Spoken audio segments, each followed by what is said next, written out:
ustilari qarsillab, ichlari yumshoqqina bo'lib chiqadigan eng mazali baliqqa pishirish jarayonlari bilan birgalikda ko'rsataman.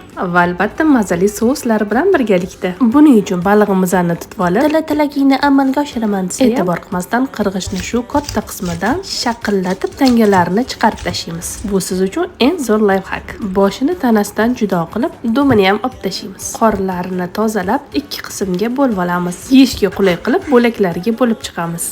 Ozgina tuz qo'shib aralashtirib, balig'imizga tuzlari yaxshi singishi uchun kamida 1 soatga xolodilnikka qo'yib qo'yamiz.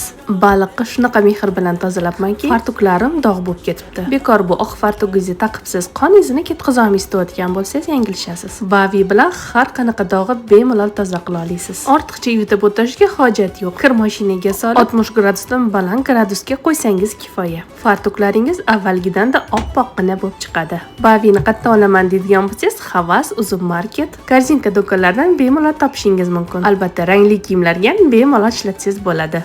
Endi yog'imizni yaxshilab qizitib olamiz. Yaxshilab qizib turgan yog'da baliqlarimizni solib, shaqillatib qovurib tashlaymiz. Bu orada baliqlar bilan birga maza qilib yeyish uchun sousini tayyorlab olamiz. Qirg'ichdan chiqarilgan pomidor, tomat pastasi, gazlamagan suv, yarim bog' mayda to'g'rilgan ukrop va kashnich, maydalab ezib olingan sarimsoq piyoz, ozgina tuz qo'shib, yaxshilab aralashtirib olsak, baliq bilan maza qilib yeydigan sousimiz tayyor bo'ladi. Qarsildoq mazali baliqlarimiz tayyor.